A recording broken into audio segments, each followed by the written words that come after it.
How was circus fitness for everybody? Exhausted.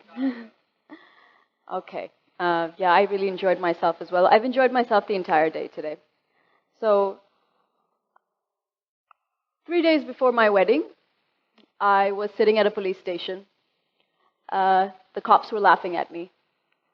I had bought, or I had been sold 20 kgs of honey, which I went and got tested and tested myself. And it turned out to be sugar syrup, water, some color, and a bunch of drugged bees.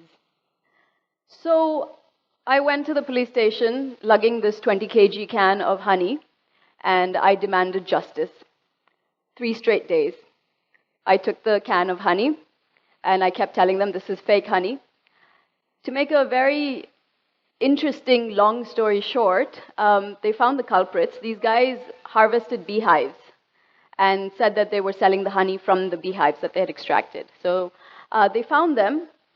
I got most of my money back, and the cops made the culprits drink their own adulterated honey, all 20 kgs of it between the three of them.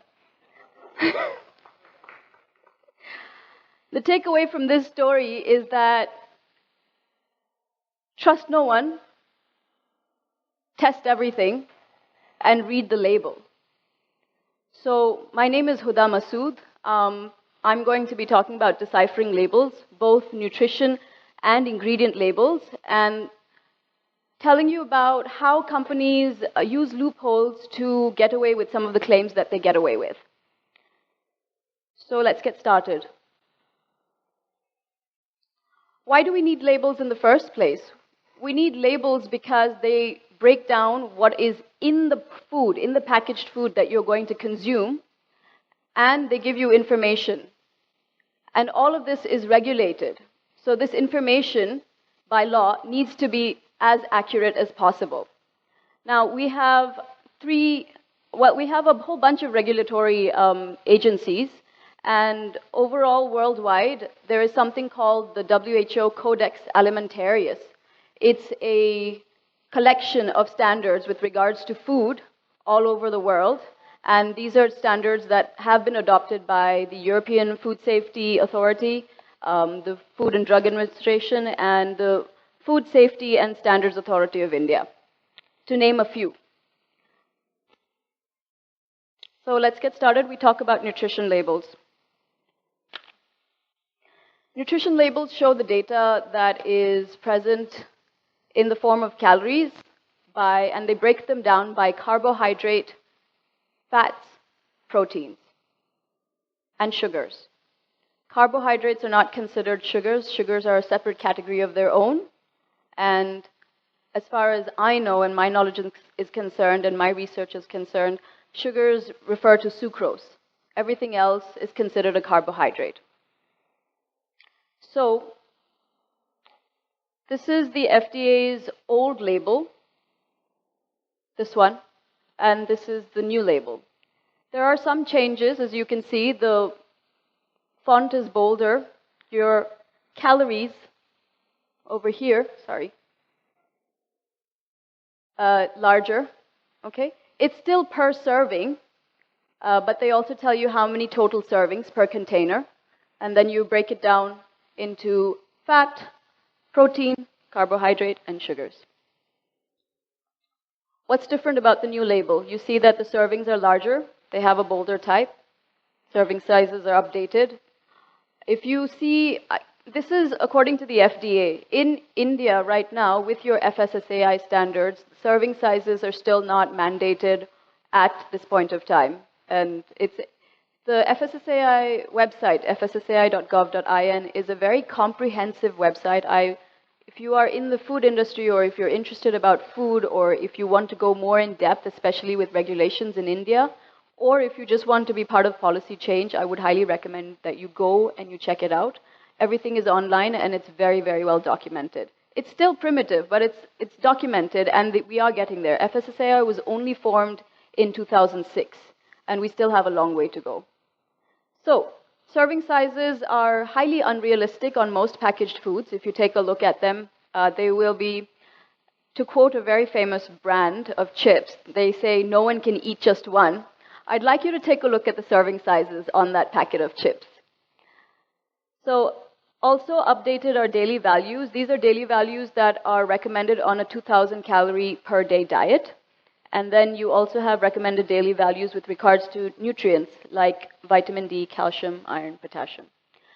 Another thing that is new is added sugars. This is added sucrose. This is not the fruit sugars that are present. This is not the sugars that are present in the product itself, but it's the added sugar in the form of sucrose. Serving sizes, take a reality check. In case of ice cream, you're not going to have 200 grams.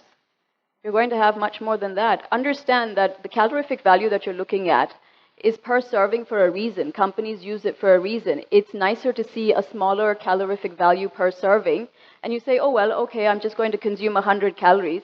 It's fine, but you're not eating that many grams that would recommend that indicate 100 calories of food. You are definitely eating more.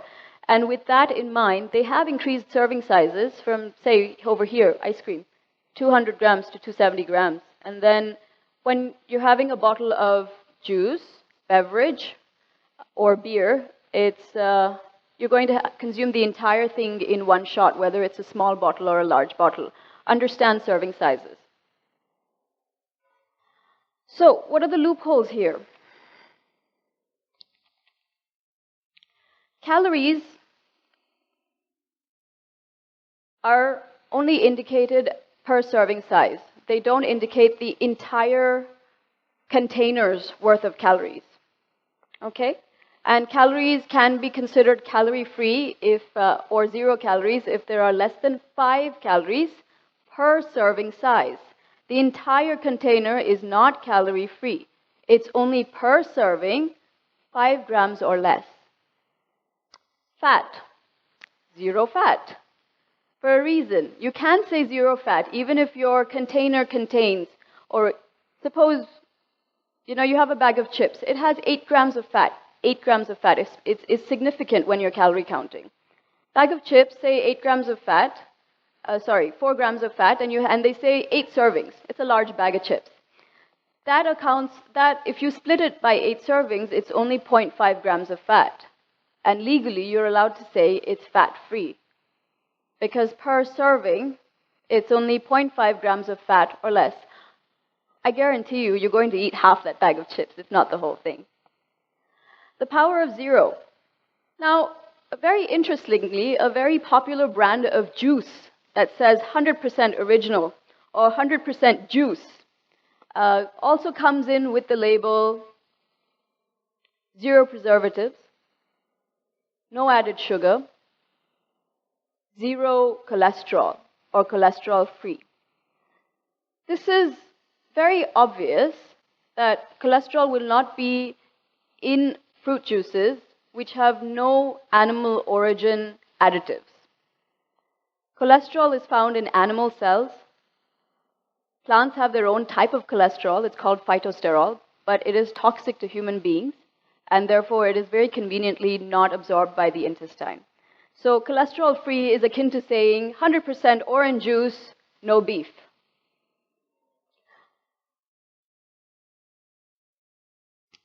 We move on to ingredient labels. Ingredient labels are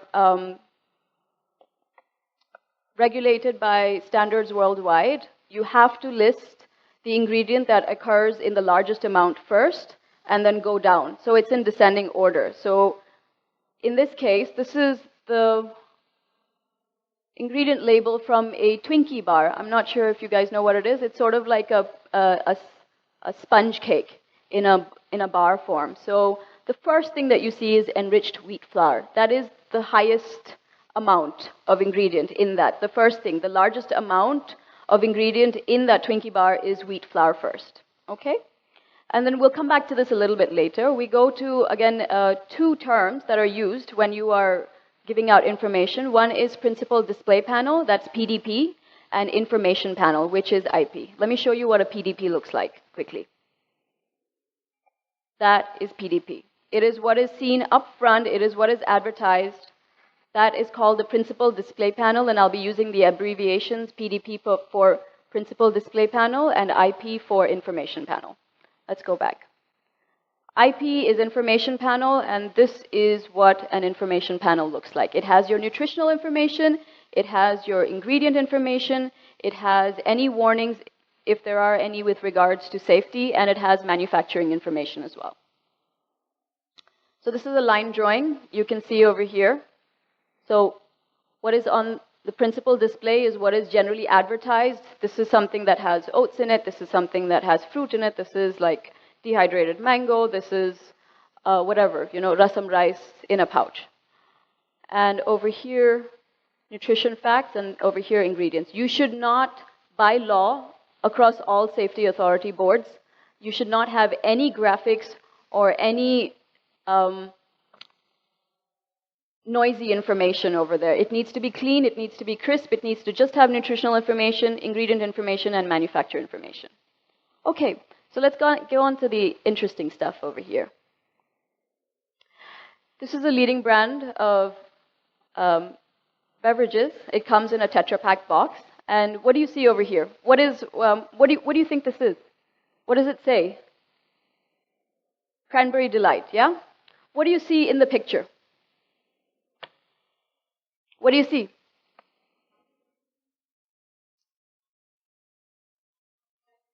One slice of apple.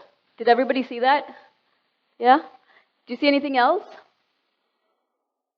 So what are these berries? What do you think these berries are? Yeah, they're cranberries. Yeah?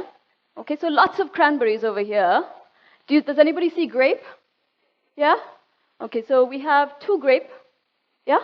We have a whole bunch of cranberries because it's Cranberry Delight. And we have 1 apple slice, correct? Also, please pay attention to the per serve 200 mils. Okay? So this is what is advertised in front. So when you pick it up, you're like, okay, this is cranberry juice. I'm going to take home some cranberry juice. Let's get to the nutrition information later. What do you see in the ingredients? Okay? So red grape, apple, and cranberry. You know by ingredient standards what occurs in the most quantity has to be labeled first. So here, it's red grape juice first. It's apple next. Okay? And it's cranberry last. Yeah? So totally, the fruit juice content is 21.8%.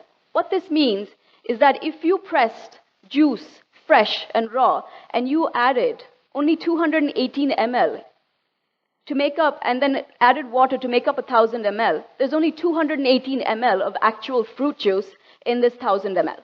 Okay? Now let's go on to the ingredients.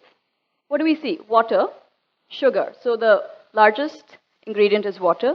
Then we have sugar. And then we have concentrated red grape juice, which is 2.7%. Concentrated apple juice, which is 1.1%. Concentrated cranberry juice, which is 0.5%. Let's go back. What is this? It's Cranberry Delight. How much cranberry juice is in there? 0.5%. 0.5% not of 1,000 ml. 0.5% of 218 ml in a liter of juice. Or, sorry, this is considered fruit beverage over here. Okay? Now, again, let me remind you that per serve, it's 200 mils. Okay? And energy is 112 kilocalories. And we go to the nutritional information. Here, nutritional information. Again, this is a huge company selling worldwide and is subject to very stringent QA, QC, has to follow the rules and regulations of the law. This is how they get away with stating 56 kilocalories. This is per 100 ml. It's not even per serving. So, total carbohydrates, of which sugars, 14 grams. It's not 14 grams you're drinking. If you drink 200 ml, you're drinking 28 grams. So yeah, and then we move on to contains added flavor, nature identical flavoring substances. So we'll get back to that a little bit later, but I just wanted to let you know that this is what PDP looks like. It's not something that you should actually go by. Turn it around, read the label, understand what is happening. Understand that Cranberry Delight is primarily grape juice, apple juice, and has 0.5% of concentrated. Can somebody do some quick math and tell me what 0.5% of 218 ml is? So the loopholes are this: separating the sugars. You can add something like maltodextrin and not have it count as sugars. You can have it in, what? 1.09. Okay, that's Cranberry Delight for you. But it does have added flavor, so it tastes like cranberry for sure. So separating the sugars, you want to separate the carbohydrates from the sugars. What they do is they separate carbohydrates, and then those are not, you have total carbohydrates, but sugars, if you're looking specifically at sugars, they do not count, carbohydrates don't count. So you have something like maltodextrin, which is also digested really fast, but is not considered a sugar, even though it is a sugar in the scientific sense of the word. Okay, sucrose is considered a sugar when it comes to legal labeling. You have lumping the ingredients together. We quickly go back to that. So here what you see is when you lump ingredients together, you make it seem healthier. You make it seem, it makes the brand be perceived as something that's healthier than it actually is. So not just enriched wheat flour, but also enriched wheat flour, which flour has ferrous sulfate, that's iron, vitamin B, thiamine mononitrate, riboflavin, folic acid, etc. But you do know that if you were actually strictly listing by amount of ingredients, just that goes first, okay? And then the rest of these vitamins and minerals go here, all the way at the bottom, because that is the amount that they put in. But lumping the ingredients together is one other loophole that companies use. So natural versus artificial versus nature identical. This is with regards to flavorings. Natural flavoring means that the flavoring hasn't extracted from the source, from the actual origin. Suppose, for example, you say vanilla flavoring, it's been extracted from vanilla pods, okay? Artificial is generally from crude oil, from aromatic compounds that are extracted from crude oil. Nature identical are chemically identical to natural flavoring, but they are synthesized. They are synthesized either from yeast or bacteria, but they are synthetic in nature. So nature identical only means that the chemical structure is the same, but they do not come. So vanilla, that is nature identical vanilla, does not come from the vanilla pod. It comes from yeast or bacteria that has been programmed to produce the nature identical compound.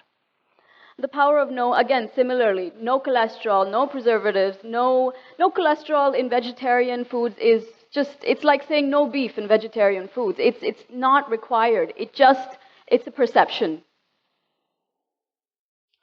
So we're almost at the end over here.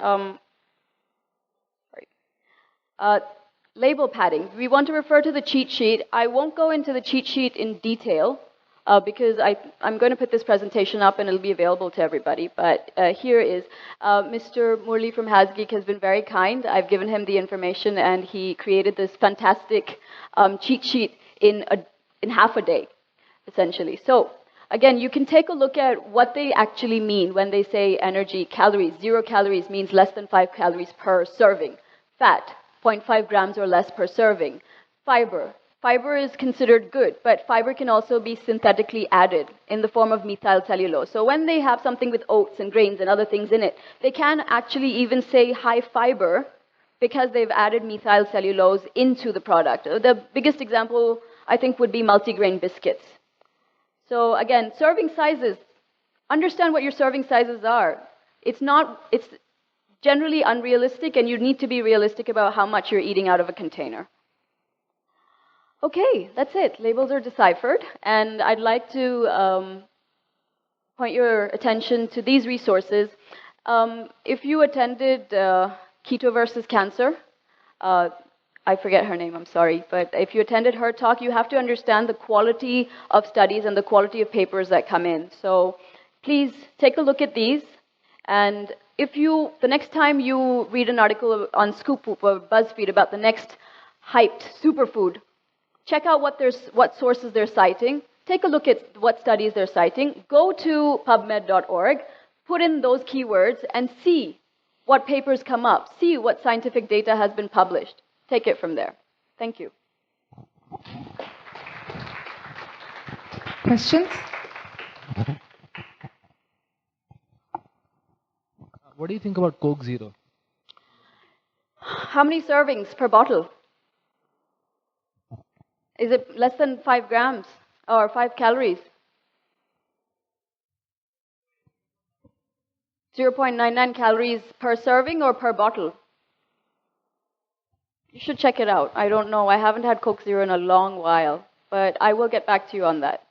Let me just reiterate, I'm not an expert, but I am in food manufacture, and I have had to study these laws and regulations. There may be gaps in my knowledge, and I will be more than happy to fill them if something is shown to be the other way around. But as far as my knowledge is concerned with regards to these regulations, this is what I'm stating at the moment. Serving size, 375 ml. I think there's a 500 ml bottle, no? Yeah? Yeah, 375 ml in a can. So that's actually not correct because energy is 5.3 kilojoules. So I don't know how much it is if in calories, if it's a separate this thing. Yeah, I mean, it says 5.3 kilojoules. If it's less than 5 calories, then you're okay. Hi, your cheat sheet referred to something called NL. Hi, your Yes, cheat sheet referred to nutrition label, sorry. We don't have space. Yes.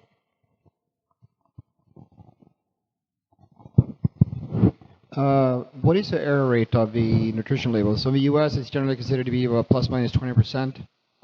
Is it the same in India? No, they haven't listed it yet. So you have to check the FSSAI. It's constantly being upgraded. As far as I can see, I'm not sure. My understanding was in the US it's about 15%, or it could be the European Food Safety Agency Authority. So the margin of error in India, the Food Safety Authority is very, very young compared to the rest of them. We've only formed in 2006 after about 40 regulatory bodies have come together, and those regulatory bodies have been rendered obsolete, and then FSSAI has come into being.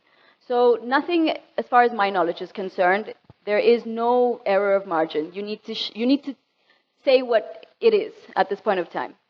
One other thing I wanted to ask, or one other thing I wanted to bring your notice to, was that you can actually go and get your food analyzed by IICPT. That's the Indian Institute of Crop Processing Technology. I'll repeat that. Indian Institute of Crop Processing Technology. They have a rate sheet, and they will analyze your food for fat, protein, carbohydrate, pesticide residue, anything that you would like, and they have very nominal or very reasonable rates. The common person can get it done. Hi. Sorry? So there was Tanjavur. Started in 2009. Very young institute, very friendly people. They're eager to get on the map, get started, and they have some fantastic programs. Hi. There was a recent media report about how Maggie was considered such a bad thing, and all of a sudden everybody dropped it. I'm sorry, I can't hear you. Can you? No, there was a lot of rage about how Maggie is really a. There was a lot of rage about how Maggie is really a bad food, and then all of the stores dumping it out, and all of a sudden they're back in the stores again. I don't think that it's got necessarily to do anything with the label itself. So what they found was that there was a discrepancy between the lead that was declared as trace element and what was actually in there. Now, this is a political issue, and I'm not going to get into the middle of that, but what you need to see is, trace elements are rarely, if ever, listed on a nutrition label. It is the job of the Food Safety Authority to actually test for those and say these are permissible limits. But these limits are listed on the Food Safety Authority. You can go check them out. Okay. You were talking about added fiber in those biscuits, Yes. right? Is there anything wrong with artificial fiber? No. Oh, it's not. But when it says high fiber, and then you have a picture of oats and grains and whole wheat and, beautiful plants. But is all fiber real fiber? Or is there any difference? No, so there are two kinds of fiber that are naturally occurring. There is soluble fiber and there's insoluble fiber. Soluble fiber is primarily what is used to lower cholesterol, which is why oats are considered a heart-healthy food. They have soluble fiber and insoluble fiber. Insoluble fiber is what adds bulk to your stool and allows you to have good bowel movements. Methyl cellulose, I believe it's insoluble fiber. I could be wrong. No, I'm fairly sure it's insoluble fiber.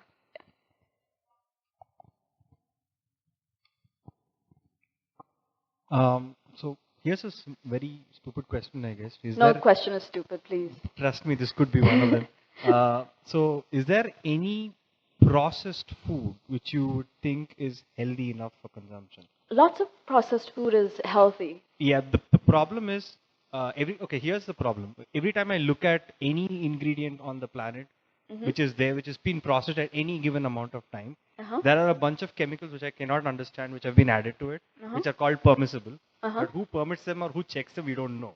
The second problem is that there's a bunch of additional sugars which is always added. Added sugar is there in everything from cookies to cornflakes. I mean, yeah, after eating cornflakes for a decade, I realized that Kellogg's was half sugar.